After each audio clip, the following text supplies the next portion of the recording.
Hello again, Myles Sterling here with Weight No More. Joining me again today is my friend Boone.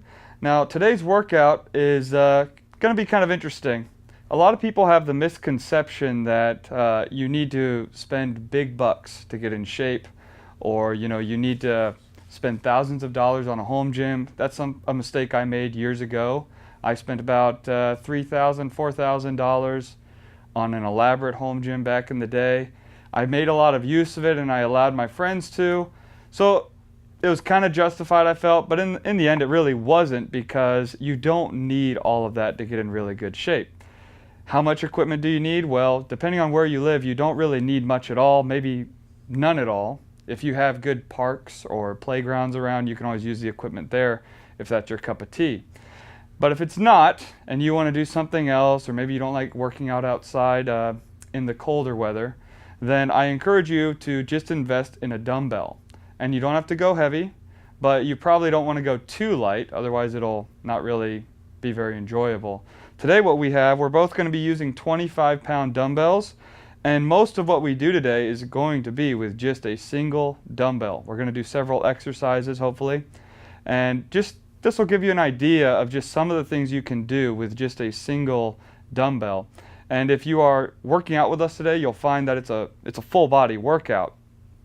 We're also going to do push-ups though, and we're going to do some body weight squats just to keep it balanced.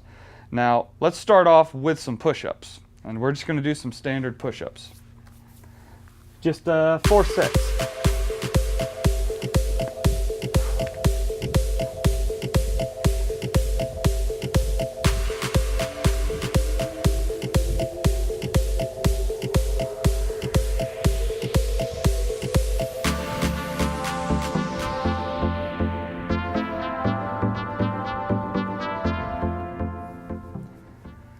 Now, a lot of people, pretty much everybody I know, they don't like push-ups.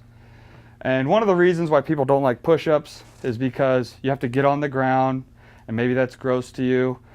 Or a common one is that it bothers your wrist. And that's a legitimate reason, but something I just learned recently to help if you have wrist problems when you do push-ups is roll your hands up like this and try to grip the ground like this. And then that will potentially relieve your wrist pain. Now for me, my right wrist would commonly bother me during push-ups. Since I learned this little trick, I do it like this, or I just do it on my fists. And both of those actually relieve me of that pain, that discomfort, and it's no longer an issue for me. So you can try that, see if it works for you too. Whew, all right.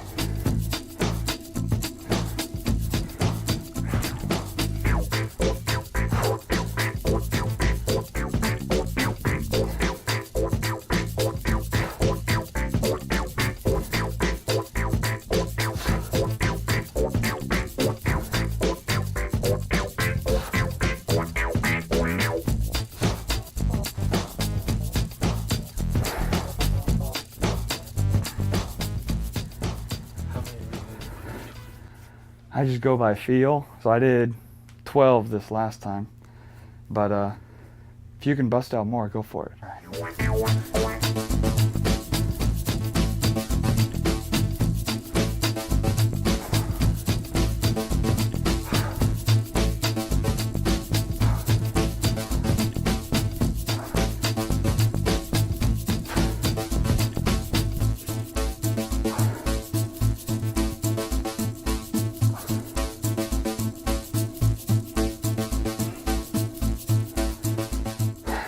So when you do push-ups, it's not really about speed, unless that's what you're going for. It's totally fine to do that. But then what happens is you start to use your body's momentum, and then it becomes an easier exercise. So if you're wanting to challenge yourself, don't focus necessarily on a lot of reps, unless again that's something you're going for. Focus on going slow and the contractions, engaging the muscles, getting a really good workout. Make sure you feel it in your chest and your triceps. Then another trick is and it's very subtle. You may not even notice it on camera, but if you lean forward a little bit, then you're shifting the weight more onto your shoulders, and that's also a pretty good way to develop upper body strength. Also keep in mind, here at the studio, our rest periods are pretty short because we're trying to get through a bunch of exercises. At home though, a good rest period is at least 30 seconds. There's nothing wrong with doing 60 to 90-second rest periods though. In fact, I would encourage that. One more set, right? Yeah.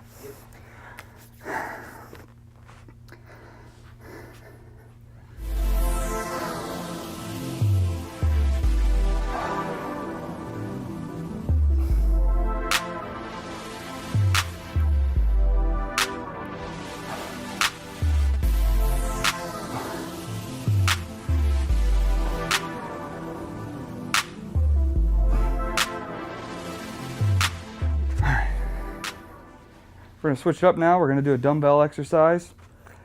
This is a really basic one, and guys tend to like this a lot because they're focusing on their biceps, the vanity muscles.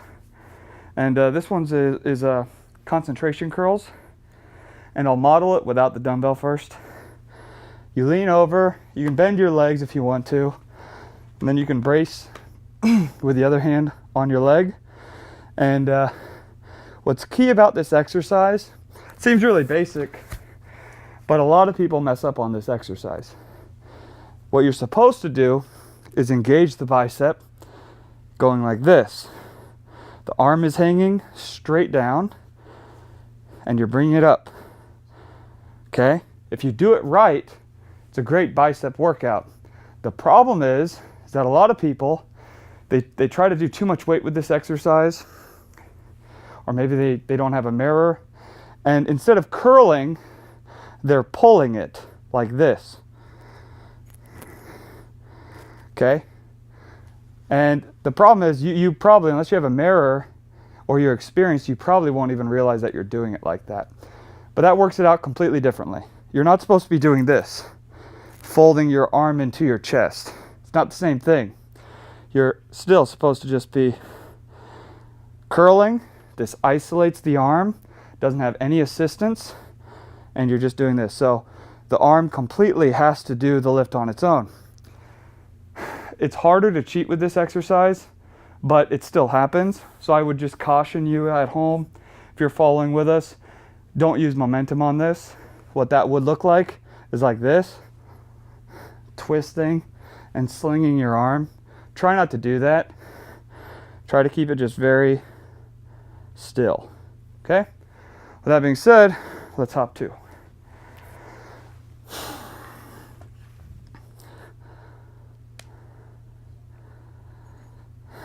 Control the weight so that you're not relying on momentum.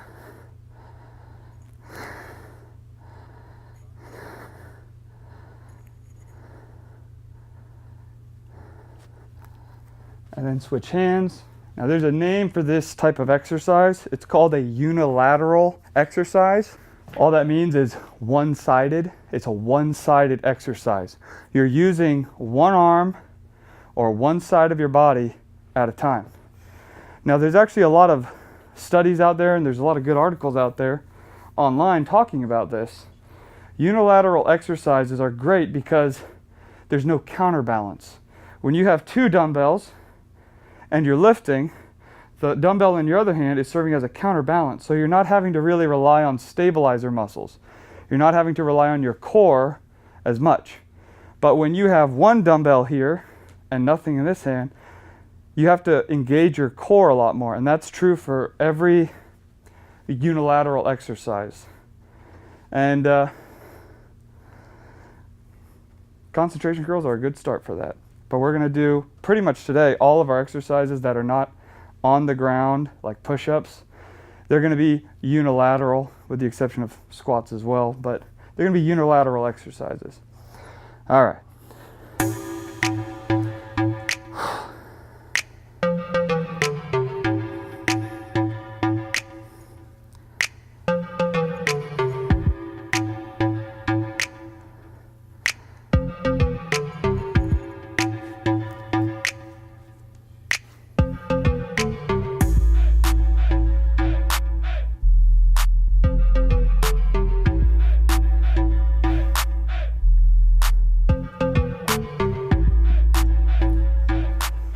So the other thing, which is so basic, I wish I didn't have to say it, but I've trained plenty of people and this was a problem, so I'm going to say it.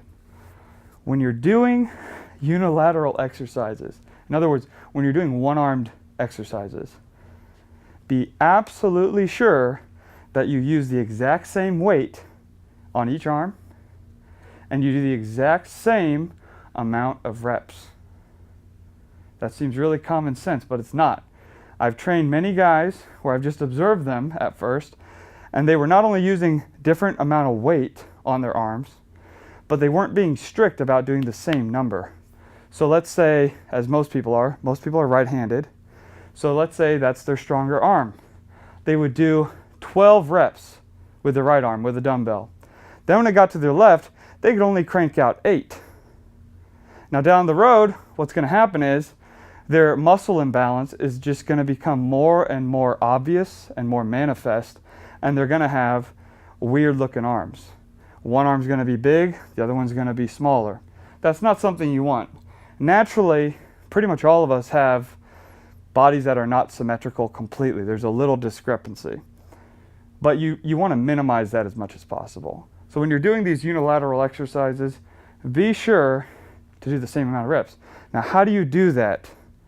Well, I would recommend start off with your weaker arm. See how many reps you can do with perfect form with your weaker arm first. So let's say you're a right-handed person and you start off with your left then, and all you can do is 8 with perfect form. Well, even if you can do 12 with perfect form with your other arm, limit it to 8. Give them the same amount of stimulation. And that might feel weird at first, but trust me, your weak arm will catch up to your strong arm in no time, and the balance will become better and better. So highly recommend that. I'm personally a left-hander, so the opposite is true with me, but find out what it is, and you might be one of those people where your less dominant arm is actually the stronger one. That is sometimes the case. Figure that out, and again, let the weaker arm always go first. Okay, let's go again. Strict form again.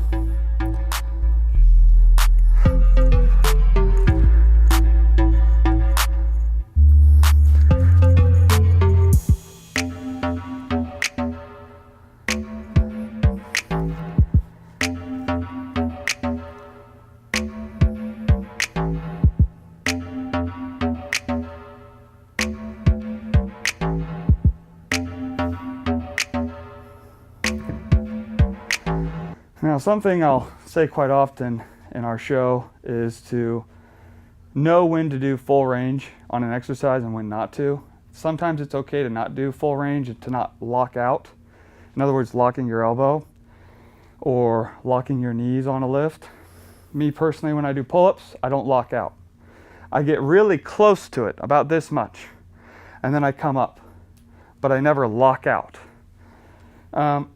And again, that's kind of up to you. If you do choose to lock out, let's say on pull-ups, be careful that you're not dropping into that position, because that's hyperextending your elbow, and that's not good down the road. But one of the cautions about doing full range on most exercises, such as curls, if you can, what you'll notice if you look at online is that bodybuilders, a lot of them don't ever do full range on curls. They're doing this. And that's because it engages a very specific part of their bicep, and they're wanting to have really peaked biceps. But that's a vain thing. That's not really a functional thing, so I would discourage that. I would say still focus on full range on your curls, like this. Or in our case with the concentrated curling, like that. When I went to school, in middle school, I had a classmate who, he had some pretty big biceps. But the way he had trained his biceps, it was very obvious that he wasn't doing complete range of motion. And so he literally had Popeye biceps. There was a straight line here, and he had a little giant mosquito bite right there in the middle of his arm, and then it was flat again. He was so proud about that thing up until we all made fun of him for it. And then it was no different with his push-ups. When he did push-ups, it was the same story. He was barely doing anything. And so obviously he wasn't deriving much benefit from that type of workout. So I would just caution you, again, don't worry about the vanity of it all and getting a really peaked bicep. Instead, focus on the functionality of it. Focus on full range of motion. All right, one more set of these, I believe. Is that right? Mm-hmm.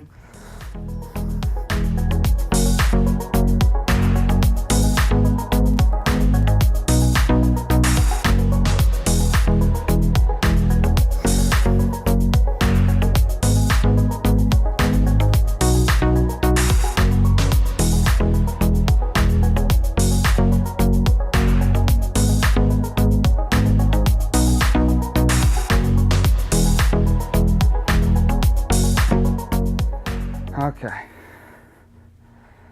All right. So next thing we're going to do another form of curling. We're just going to do the regular bicep curl. And you'll probably notice how different it feels when you're doing it unilaterally.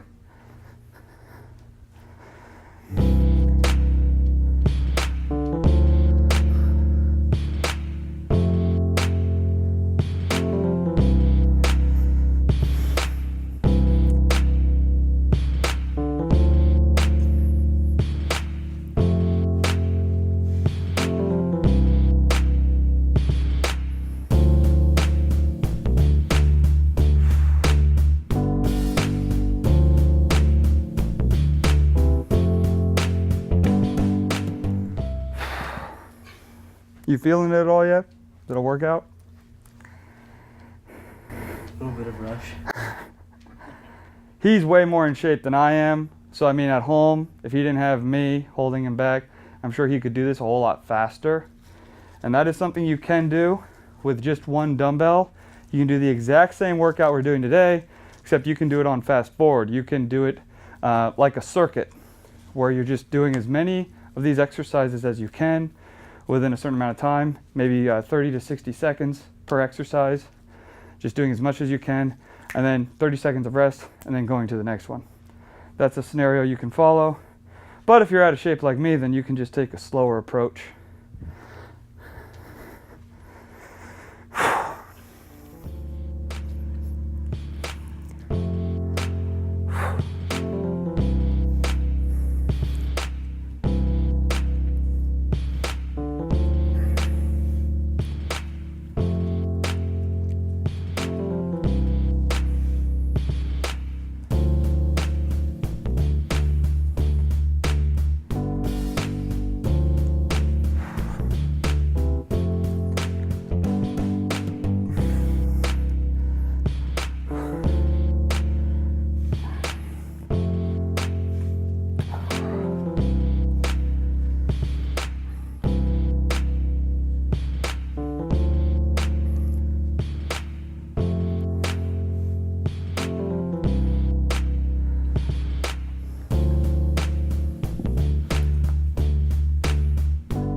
I think full range of doing exercise with full range motion will benefit you in the long run more than like.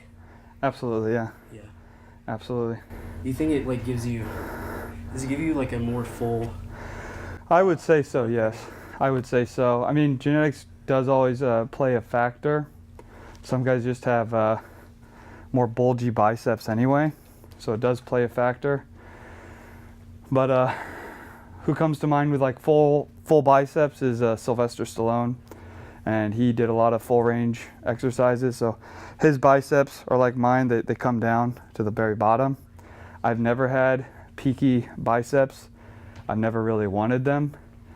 And honestly, it's kind of a vain thing to train biceps exclusively, because your triceps play a major role in a lot of different movements. They control a lot of the different movements that we do with our arms. And if you really are pursuing a vain thing like arm size, you will actually increase your arm size much faster if you are training triceps, because they naturally grow bigger than biceps do. More of these? No, I think that was 4 sets. So what we're going to do is, sometimes people, when they're looking at buying a home weight, a really popular thing to do is to buy kettlebells. Kettlebells are excellent, by the way. I have nothing against kettlebells. But if you ever go to Walmart or the store, you'll find that kettlebells cost significantly more.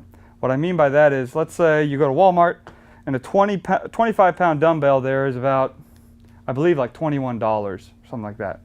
Yet if you try to buy a 25-pound kettlebell, and for those of you who don't know what I'm talking about, a kettlebell is like a ball of iron, and then it has a grip right here that's attached to it, and it costs like $50 or more. And that's kind of the standard, just to give you some equations to think of, or some numbers to consider. A good deal on iron, especially if you're buying it used, like off Craigslist or something, is about 50 cents a pound. That's a fairly good deal.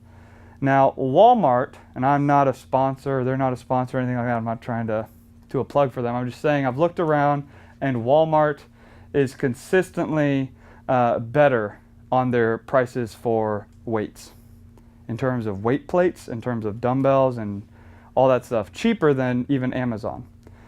And Walmart will deliver for free as well. So if you are interested in getting some of these or getting a home gym, I would highly recommend Walmart. Walmart, even though their kettlebells cost about $1.50 to $2 a pound in terms of kettlebells.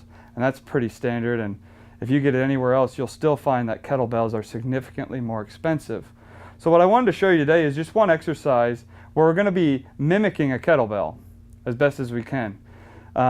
There's some exercises that you just simply can't do the same way with a dumbbell as you can with a kettlebell, and so some people really love their kettlebells. But again, this is pretty basic, and this is a common kettlebell exercise. It's where you do a squat, and then as you come up, you swing, and you go down, and you swing it. If you notice, we're gripping the dumbbell like this. The kettlebell swing, yeah. If you notice, we're doing this, and sometimes when you have a kettlebell, some people just swing it. They don't even squat. And that's fine too. When you do it like that and you're not squatting with the motion, you're really just engaging your shoulders, specifically your delts. And those are good. But we're going to be doing it with a squat motion. And again, if you notice, the dumbbell does just fine. A word of caution though, you can set it down because I'm going to talk a little bit more about this. Really make sure you have a good grip. Really make sure you have a good grip. I was training my brother years ago, and he was a big guy. He had a bit of muscle underneath his fat. He was about 400 pounds. And he was doing these delt raises, is what we call them. And I was standing in front of him. And as he was getting to the end of his 4th set, he literally launched the dumbbell at me. It flew out of his hands, and I moved out of the way, and I didn't get hit. But it was concerning to me. And since then, I've come to understand that it's very important to train your grip. You may have really strong biceps, you may have a really strong chest, you may have strong abs, whatever, it doesn't matter. But in terms of arm exercises, you need a very strong grip. You are limited by your grip strength. Your biceps might be able to handle more of a load and more reps, but if your grip is shot, you're not going to be able to do much more. You're going to drop the weight, you're going to loosen your grip, whatever. So be very careful with that. One thing that I recently invested in is a gripper. Not one of those $5 ones where it has like 5 pounds of resistance. I'm talking like a serious gripper that goes up to 345 pounds. And I would recommend investing in a good gripper. Strengthen your grip, strengthen your forearms. It helps with sports. It helps with, even if you're an older person, it helps with gardening. That was one of the main reasons why I got the gripper. is because I was out weeding my yard and I had a hard time pulling up some weeds, and I was like, this is pitiful. I need to start training my grip a bit more. So I kid you not, invest in a good gripper and you will see the dividends pay off. I mean, it is phenomenal. We're gonna do this, and let's just go for 10 since we're running short on time. So.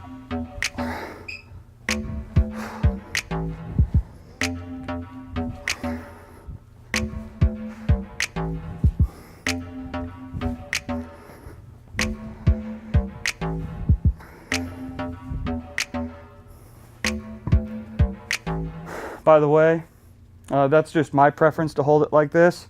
Another way you can do it is like this, if your hands are big enough. And again, if you have a strong enough grip, you can always just go like this.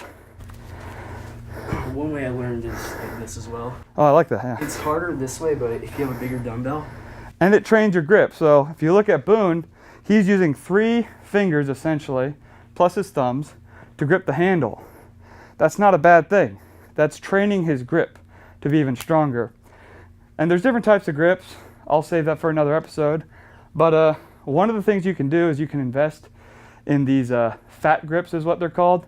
And they enhance the diameter of the bar. You actually just attach them onto a dumbbell or a barbell, and then you have to grip it like this. And that will strengthen your forearms exponentially and your grip. Now, for the sake of demonstration, we're just gonna do one set of that. That was to demonstrate. The next thing we're gonna do is the goblet squat. We're gonna do one set to show you what it looks like.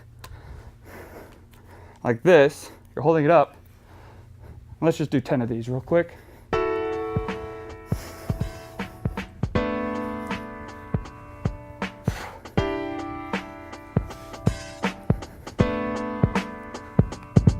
Now, if you wanna be really ambitious, you don't have to just do a goblet squat. You can combine it with another exercise and go like this. Or if you want to be really ambitious, you can go like this.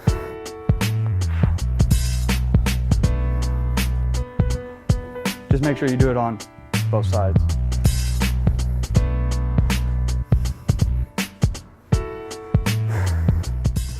Friends, we're running out of time, but I wanted to give you some ideas on just some of the exercises that you can do with a dumbbell. This is by no means the only exercise you can do. There's actually a lot more if you just put your mind to it. So happy lifting, and look forward to seeing you next time. Have a good night.